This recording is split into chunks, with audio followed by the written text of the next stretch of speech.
Good morning all of you. प्रबंध के लेखांकन विषय में आप सबका हार्दिक स्वागत है। आज का विषय है प्रमाप लागत लेखांकन में सामग्री विचरण यानी मटेरियल वेराइंस। प्रमाप लागत विधि में विभिन्न प्रमाप लागतों की वास्तविक लागतों से तुलना की जाती है। इस तुलना के फलस्वरूप जो अंतर आता है उसे विचरण कहते हैं। विचरणों के कारणों को ज्ञात करने के लिए विस्तृत जांच की प्रक्रिया अपनाई जाती है, जिसे विचरण विश्लेषण कहा जाता है। इस विश्लेषण की सहायता से प्रबंधन उचित निर्णय लेता है। विचरणों का वर्गीकरण के आधार पर अनुकूल विचरण, जब वास्तविक लागत प्रमाप लागत से कम हो तो उसे अनुकूल विचरण कहते हैं। इसे एफ से संबोधित करते हैं, यानी कि standard cost minus actual cost equal to positive और फेवरेबल वेराइंस। प्रतिकूल विचरण, जब वास्तविक लागत प्रमाप लागत से अधिक हो तो इसे प्रतिकूल विचरण कहते हैं। इसे यूएफ से संबोधित करते हैं। Standard cost minus actual cost equal to negative और अनफेवरेबल वेराइंस। शून्य विचरण, जब प्रमाप लागत और वास्तविक लागत समान तो विचरण शून्य होगा। यह विचरण संस्था के लिए सर्वोत्तम स्थिति वाला विचरण होता है। Standard cost minus actual cost equal to 0। Second है मापन के आधार पर निरपेक्ष मापन। प्रमाप लागत एवं वास्तविक लागत का राशि या मुद्रा में व्यक्त किया गया विचरण निरपेक्ष मापन कहलाता है। सापेक्ष मापन, प्रमाप लागत एवं वास्तविक लागत की इकाइयां भिन्न भिन्न हो तो विचरण को प्रतिशत के रूप में व्यक्त किया जा सकता है। इसे ही सापेक्ष विचरण कहते हैं। थर्ड है नियंत्रण के आधार पर नियंत्रणीय विचरण। वे विचरण जो प्रबंध नियंत्रित कर सकता है उसे नियंत्रणीय एवं कंट्रोलेबल वेराइंस कहते हैं। अनकंट्रोलेबल वेराइंस यानी अनियंत्रणीय विचरण, वे विचरण जो प्रबंध नियंत्रित नहीं कर सकता उन्हें अनियंत्रित विचरण कहते हैं। क्रियात्मक के आधार पर पहला है लागत विचरण। लागत विचरण में 3 विचरणों की कैलकुलेशन की जाती है: सामग्री लागत विचरण, श्रम लागत विचरण, उपरिव्यय लागत विचरण। और दूसरा इसमें है विक्रय विचरण। विक्रय विचरण में विक्रय मूल्य आधारित विचरण, लाभ दर आधारित विचरणों का गणना या कैलकुलेशन की जाती है। तो आज हम सामग्री विचरण को पढ़ेंगे। इसके पहले एक और स्थिति के आधार पर भी विचरणों का वर्गीकरण किया जाता है। मुख्य या योग विचरण, लागत के किसी तत्व का कुल विचरण मुख्य या योग विचरण कहलाता है। उप विचरण, मुख्य विचरण जिन कारणों से उत्पन्न होता है वे उप विचरण कहलाते हैं। संशोधन विचरण, नवीन परिस्थितियों के कारण मूल प्रमाप लागत में संशोधन कर नवीन संशोधित प्रमाप लागत ज्ञात की जाती है, जिसके कारण मूल प्रमाप लागत और संशोधित प्रमाप लागत में जो अंतर आता है वह अंतर संशोधन विचरण कहलाता है। सामग्री लागत विचरण, इसमें आज हम पढ़ेंगे जब केवल प्रोडक्शन में एक ही प्रकार की सामग्री यूज की जा रही है। जब एक ही प्रकार की सामग्री काम में ली जाती है, ऐसी दशा में निम्न विचलनों की गणना की जाती है। मटेरियल कॉस्ट वेरिएंस यानी MCV equal to S Q multiply S P bracket of minus bracket again open करते हैं A Q into A P bracket of. Second निकालते हैं material price variance M P V equal to bracket S P minus A P bracket of multiply A Q. Third material quantity variance यानी M Q V equal to bracket on S Q minus A Q bracket of multiply S P. S Q for standard quantity, A Q for actual quantity, S P means standard price, A P means actual price. लेकिन कुछ बातों का ध्यान रखना है जब इनकी calculation की जाती है। कौन सी बातें ध्यान रखना है? Standard quantity for actual production, क्योंकि क्वेश्चन के अंदर हमें स्टैंडर्ड क्वांटिटी फॉर यूनिट दी जाती है और टोटल एक्चुअल प्रोडक्शन दिया जाता है।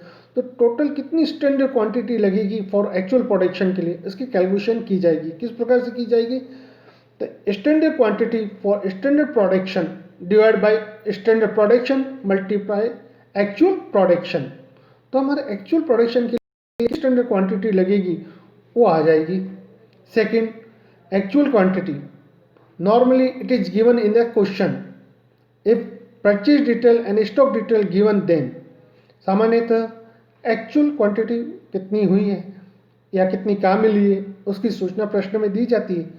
यदि प्रश्न के अंदर परचेज एवं स्टॉक से संबंधित सूचना दे रखी है तो उसकी कैलकुलेशन किस प्रकार से की जाएगी?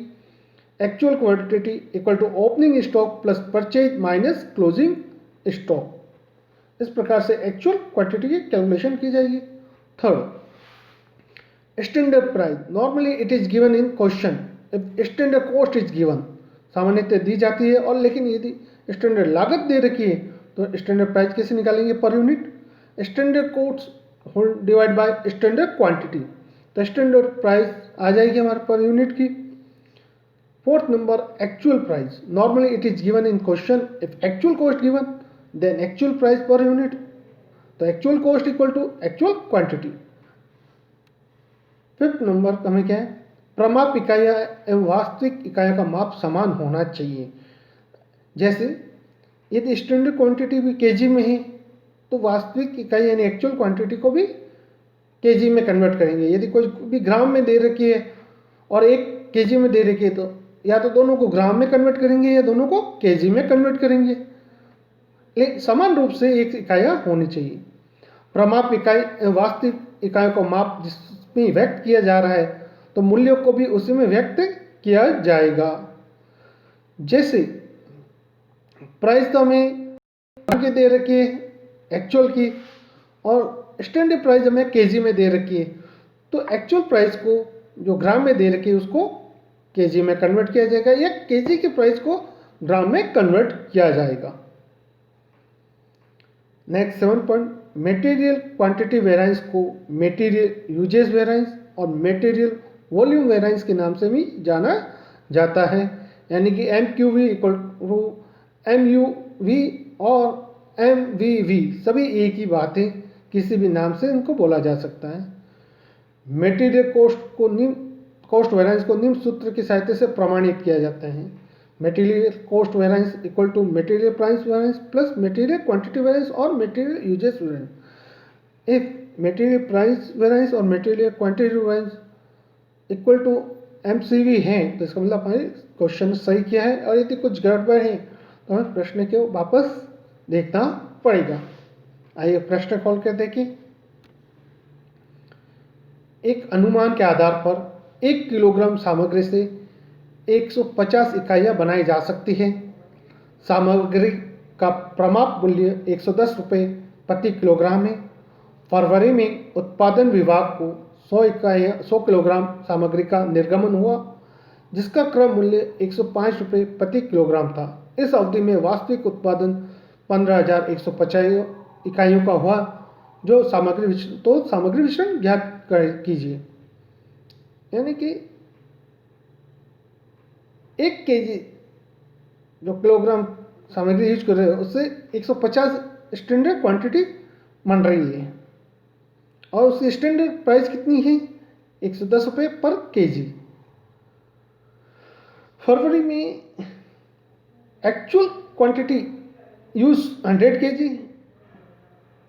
और रेट थी एक्चुअल 105 रुपये यानी 105 रुपीज,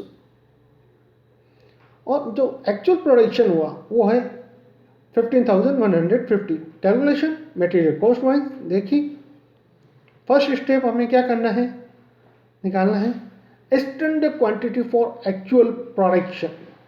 तो निकालेंगे, आपको फार्मूला बताया था कि किस प्रकार से standard production quantity for standard quantity, standard quantity for standard production divide by standard production into actual production.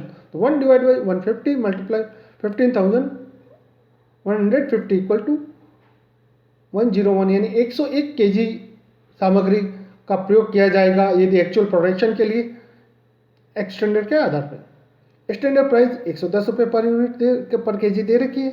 Actual quantity हमें दे रखी है 100 केजी, एक्चुअल प्राइस 105 केजी। फॉर्मूले में रखते हैं इनको।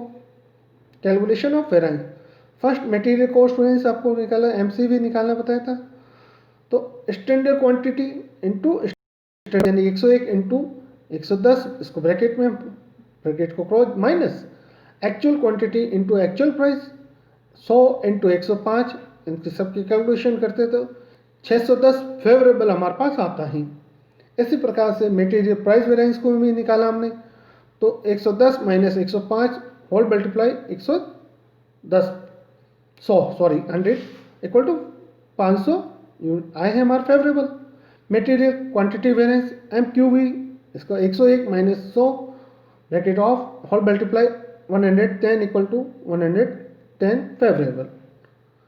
अब इसका वेरिफिकेशन करें थर्ड स्टेप के अंदर। वेरिफिकेशन आपको बताया था, material cost variance equal to material price variance plus material quantity variance या मटेरियल यूजेस वेरिएंस। तो 500 favourable plus 110 favourable equal to 610 favourable. इसका मतलब हमारा प्रश्न सही। आशा करता हूँ वीडियो पसंद आया होगा। लाइक और सब्सक्राइब करना ना भूलें। अगले वीडियो के अंदर जब दो प्रकार की सामग्री को काम में लिया जा रहा है, उस समय सामग्री विचरण की कैलकुलेशन किस प्रकार से की जाएगी वो देखेंगे। तब तक हमारे साथ बने रहिएगा। धन्यवाद।